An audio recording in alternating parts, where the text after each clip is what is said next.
Like, to me, if I'm Jared Vanderaa, it's go to Takedown City, bro. Go to Takedown City.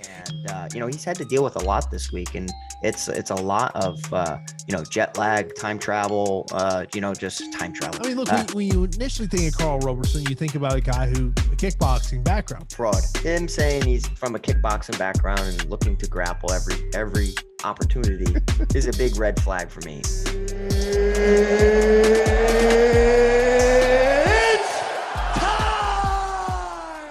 Welcome into a new episode of Takedown City. I am Jason Floyd, of course, as always, joined by my partner in crime here. He is the fighter, Pete Rogers Jr. Pete, UFC 277 this week. Main event. I've got a lot of questions. We got a lot of stuff to break down. Of course, we're going to break down this main card from a betting perspective. Of course, we are sponsored by BetMGM. We'll talk about the special they got for the Takedown City listeners here. Come here in a little bit. But man, as we got two rematches, both title matches. Of course, we got Amanda Nunes, trying to reclaim the bantamweight title, taking on Julianna Pena. Then we got the interim flyweight title matchup between Brandon Moreno and Kai Kara France. And as we sit here do this show, I still don't know who I favor in the main event of Amanda Nunes and Julianna Pena.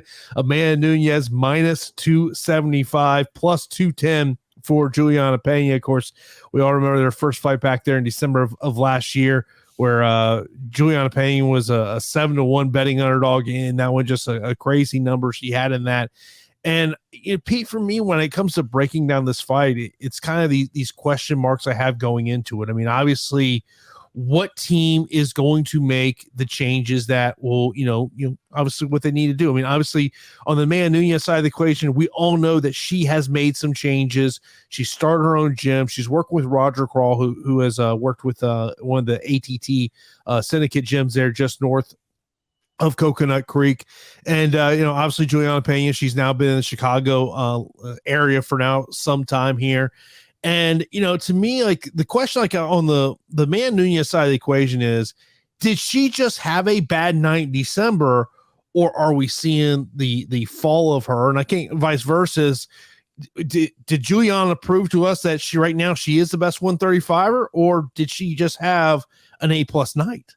Yeah, I mean, it's a really, really interesting matchup for sure. And you have the greatest of all time, women's mixed martial artist in Amanda Nunes, who gets upset by Julianna Pena, and it kind of threw everybody for a loop. And it was the cardio of Julianna Pena that was able to outlast Amanda Nunes. And, fatigue makes a coward of us all. And I do think that had a lot to do with Amanda Nunes' performance. When you throw a ton of punches and you're used to getting quick finishes, or, you're used to being the hammer, how are you when you are the nail? And when Pena bit down on her mouthpiece and traded with her back and pushed the pace a little bit after, Amanda Nunes had a strong round one, it comes down to, for me, the style of Julianna Pena. And I'm looking at this line, and I think naturally a lot of people are going to want to be targeting and backing the GOAT in Amanda Nunes. But for me, truthfully, I feel like there is some disrespect here on Julianna Pena. We just saw this fight, and now you bring in some intangibles of Amanda Nunes not really being a part of American Top Team as she used to be. I mean, she was like a big stablemate and big, big piece of the team.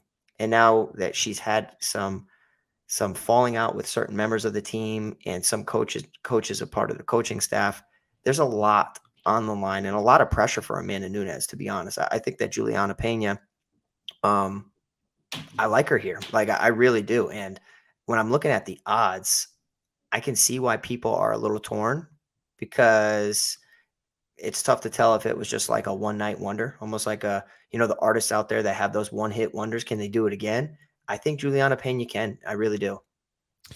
To me, like I look and say, is what changes are we going to see from both sides of the equation? Because this as a fighter, we're going into a rematch. There's going to be things that on the Julianna side, they're going to say, hey, we need to kind of change this up. And obviously, Amanda knows she's got to change those up. I mean, obviously, the big question with Amanda Nunes is going to be cardio. That's always been the question with Amanda Nunes.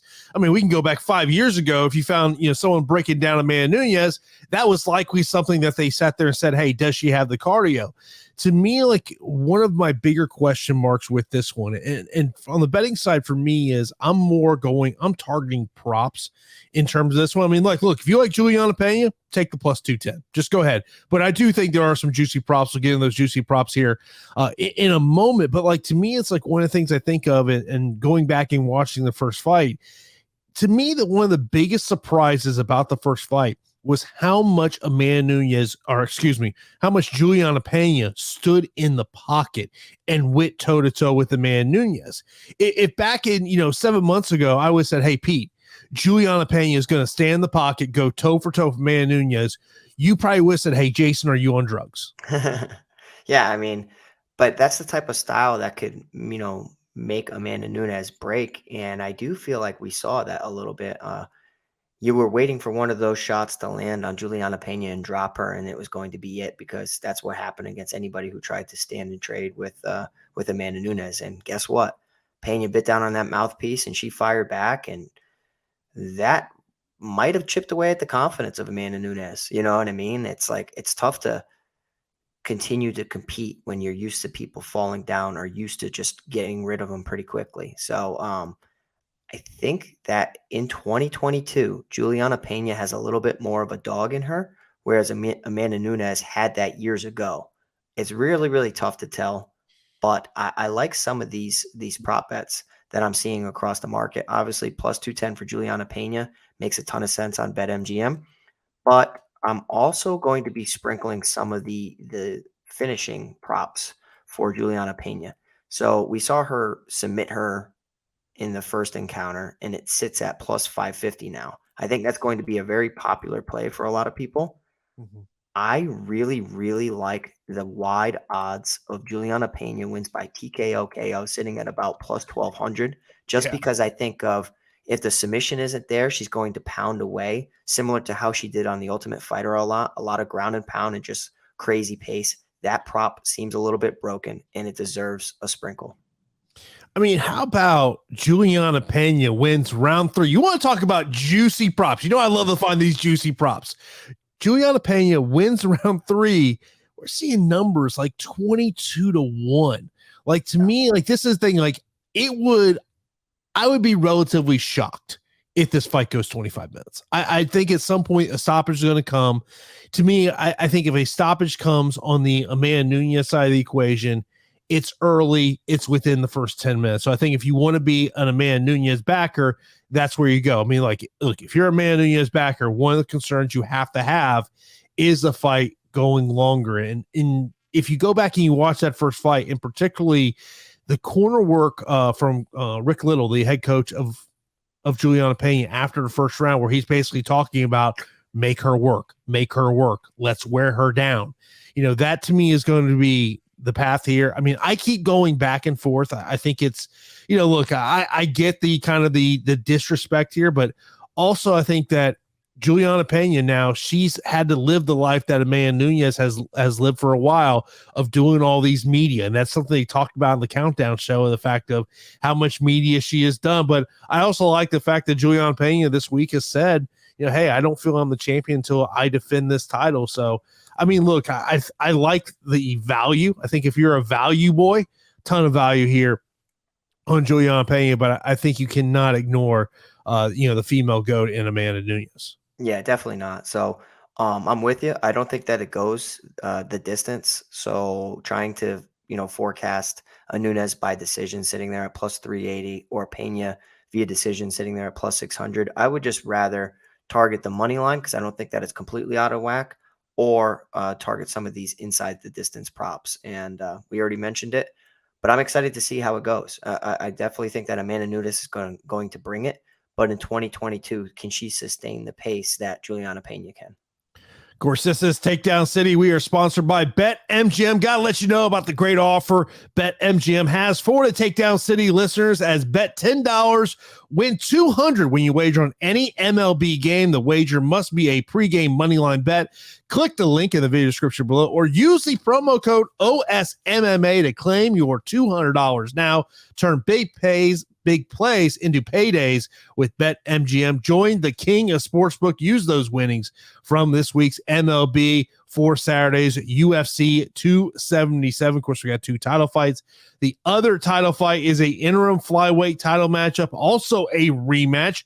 Brand Moreno taking on Kai Kara France. Brand Moreno, of course, is the favorite in this one. He is minus 200, plus 165 for Kai Kara France. Their first matchup, Kai Kara France gets off to a great start. Brand Moreno comes on in the second and third round. Now, obviously, the big part with Brand Moreno leading into this fight is the changes that he has made as he has left his longtime team there. Now doing a majority of his training in Lisa, Missouri at Glory MMA and Fitness. Of course, that is the gym run by James Krause. Also doing some training there in Las Vegas, which a lot of fighters are in the UFC are now doing because taking advantage of the UFC PI. And, one of the things that, to me, the question mark when you change up all your training and your coaches is, what can James Krause do over a 6-8 week camp that truly is going to change who Brand Moreno is? That,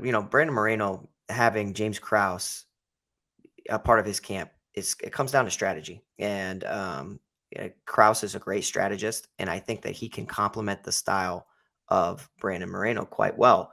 I don't necessarily love it when fighters make drastic changes, similar to, Amanda Nunes switching camps, Brandon Moreno now being a part of another camp, but it can develop a fighter in the correct manner. And I do think that Krause, who I hold in such high regard, is a good fit for Brandon Moreno to get back to his grappling. And I think that was the difference maker in the Davison Figueiredo fight, right?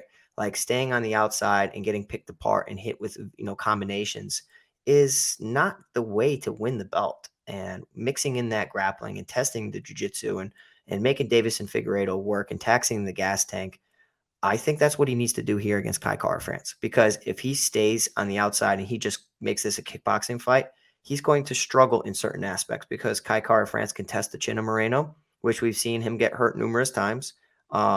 It's even on the feet, but I do think that Kai's best path to victory is obviously keeping him up on the feet.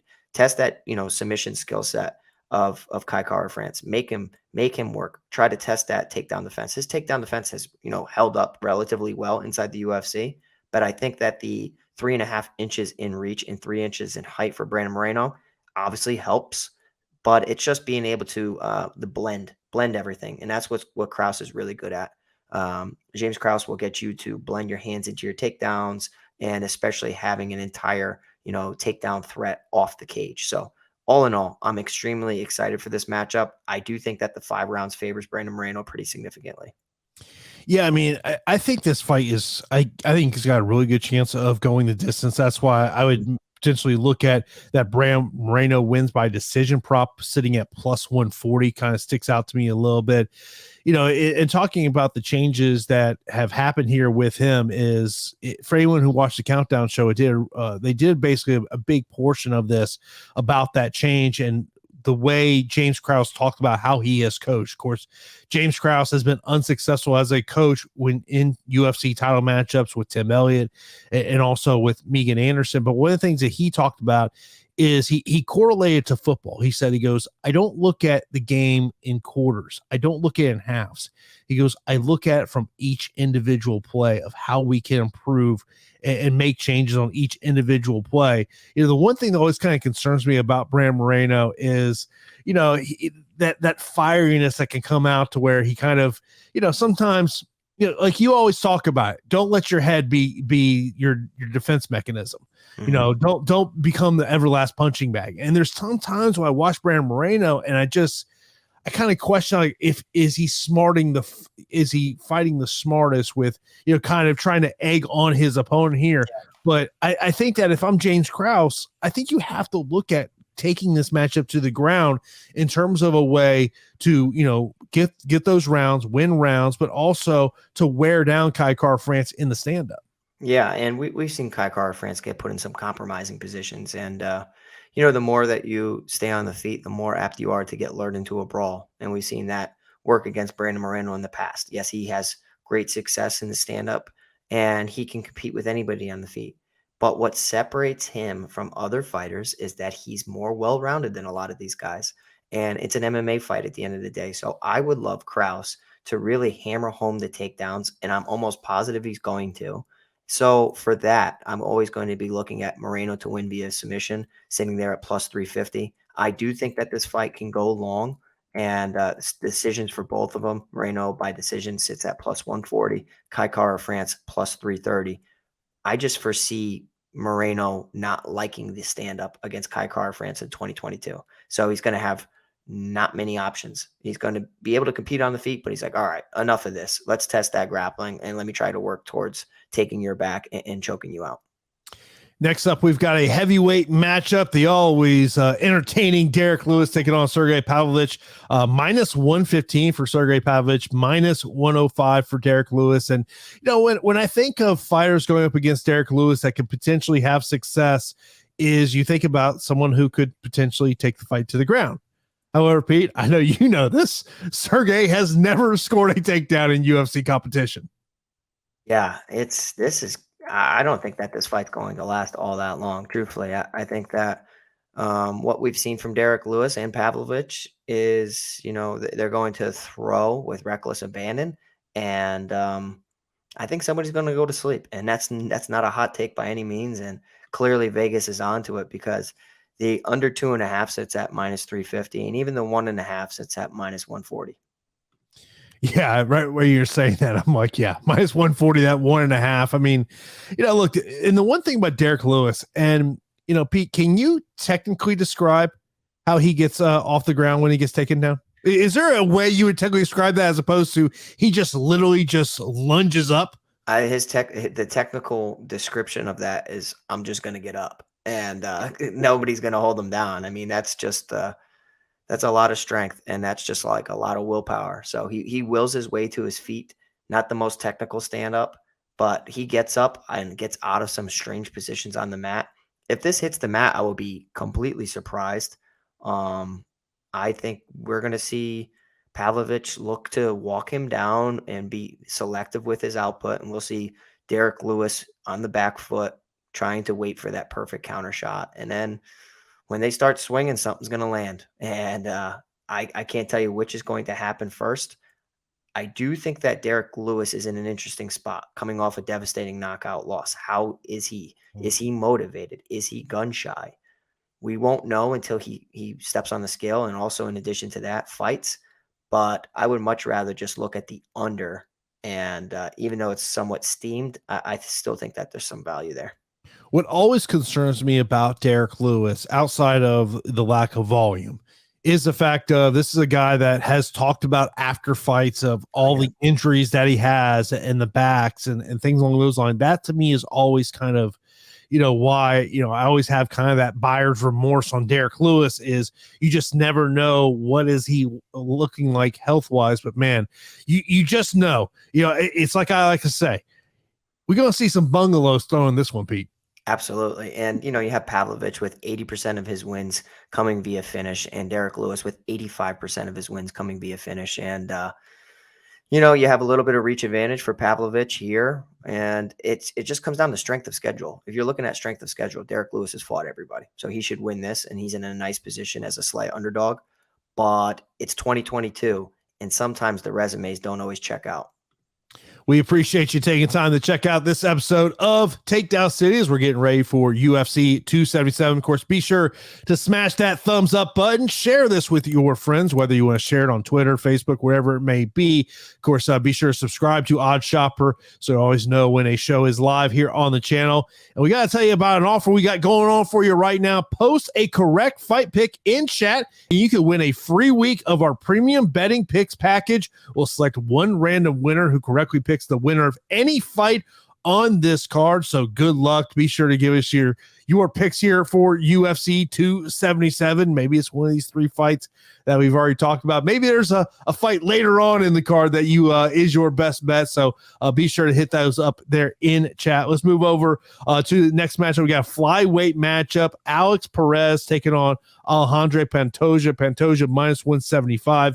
Plus 145 for Alex Perez. Alex Perez, first time he fights since November of 2020 when he lost a title matchup against Davison Figueiredo.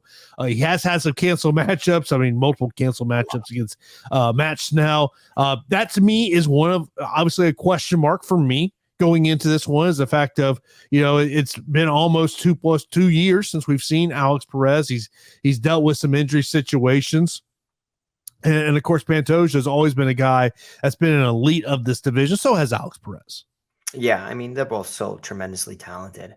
The issue is the absence from the cage and coming into a very dangerous fight. So, like, the UFC is making him jump right back in there against an extremely dangerous opponent, and one of the dark horses within the division who I actually hold in such high regard, in Alexandre Pantoja. So I think Alex Perez should have taken a comeback fight, a tune-up fight, if you will, where, just to get your feet back, because he's been absent for a while. And I always say, just, being acclimated to the cage is extremely, extremely important. So I'm going to be siding with Alexandre Pantoja. And I also think that he can test Alex Perez in certain aspects of the fight where Alex Perez has made fight IQ mistakes. And that is significantly in the submission department, where Alexandre Pantoja can hit you really, really hard on the feet.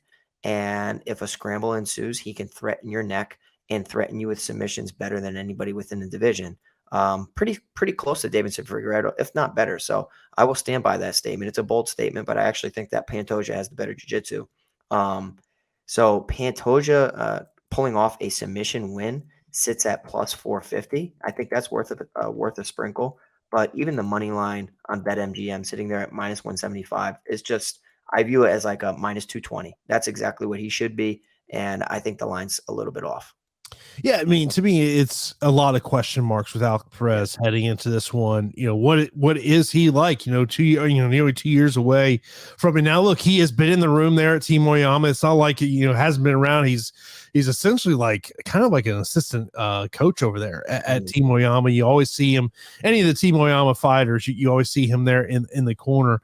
I do prefer Pantoja in this one. I would almost be looking at potentially that decision prop of, saying that there's not a stoppage. That may be one that I want to go to.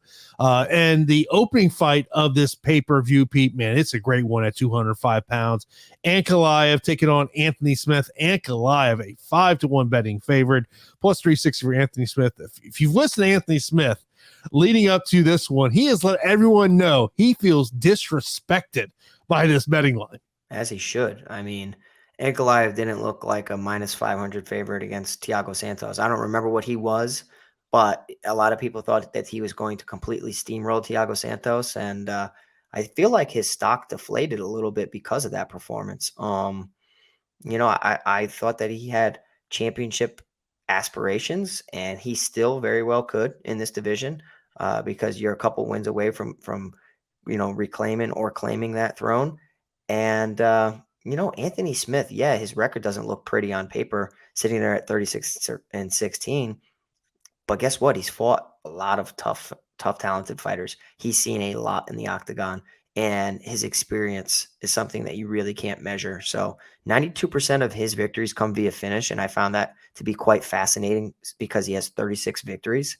And he's going to test you in all aspects. And Ankalaev, if you get a little lethargic at times and you make a fight IQ mistake, he can get submitted, similar to how he was against Paul Craig. Ankalaev to me is potentially fighting for a title shot here. If he goes out there and puts on a dominating performance, it would not shock me one bit if he is ultimately the guy. I mean, when you talk to people in this industry and for past 12, 18 months, and you said, who is the future of this division? I've got a lot of answers of Ankalaev. I did until that last performance, and he could have just had a bad night. It happens. It's an individual sport, and you have to perform on fight night. So perhaps he was, dealing with injuries or just wasn't his best. That's completely possible. I do think that in the striking department, he can bury some dangerous kicks against Anthony Smith, and he can really just, put on a dominant wrestling performance. But what I'm saying is that Anthony Smith hits really hard, and always a threat from bell to bell. So I do foresee Ankalaev getting this done in pretty dominant fashion, but not at minus 500. I view this much more at like a minus 250, minus 300 maybe. I think that he's the next big thing, and that Anthony Smith has dealt with a lot of damage within his career. But I'm in agreement with Anthony Smith. Minus 500 is a little nuts. And there's not really any juicy props out there for Ankalaev. I mean, if you wanted to go Ankalaev via decision, he's plus 115, get him inside distance plus 150. So there's not like a juicy prop out there. I mean, like, look, if you're looking to add, a parlay piece, I don't mind, throwing Ankalaev. I mean, it's a huge number to throw in there. Like, to me, like, I would more look at him as a parlay piece than anything else. Yeah, I mean, the round props of Ankalaev aren't bad. It's just trying to be a fortune teller and figure out which rounds that he could actually pull it off. This is exactly a parlay piece for me. I was hoping to get some better value on the decision or via KO, but seems like Vegas is a little wise to it. So it'll be a sit back and enjoy the fight, and I'll be rooting for Anthony Smith just because I think that Vegas is completely sleeping on him here.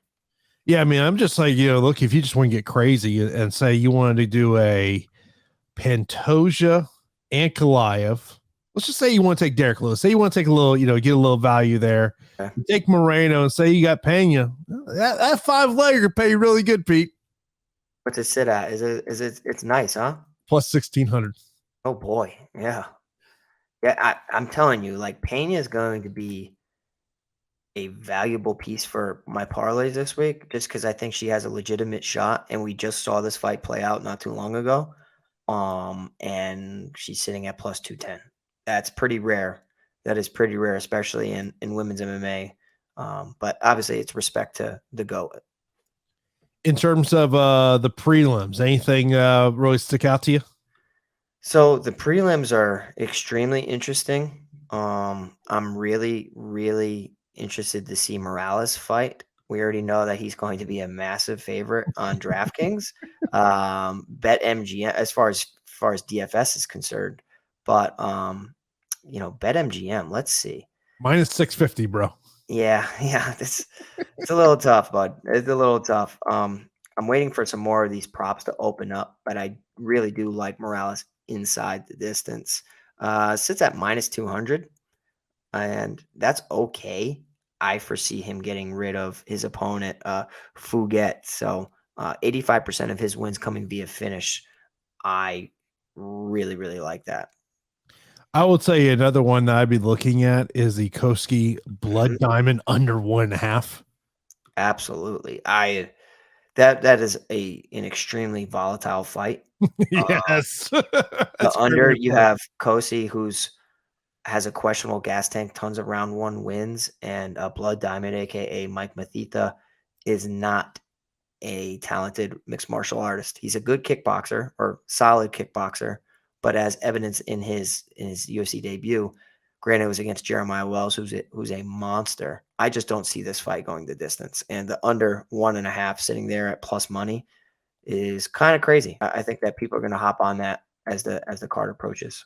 Yeah, that's one of those things with a guy like Blood Diamond is obviously a very talented striker, so people are going to be looking to take him to the mat. Yeah. And you got to imagine the Cosce corner that has been a major mindset leading into this one. Also, that heavyweight matchup of Dantel and Hamdy, that's another one, another under 1.5 I'm looking at as well.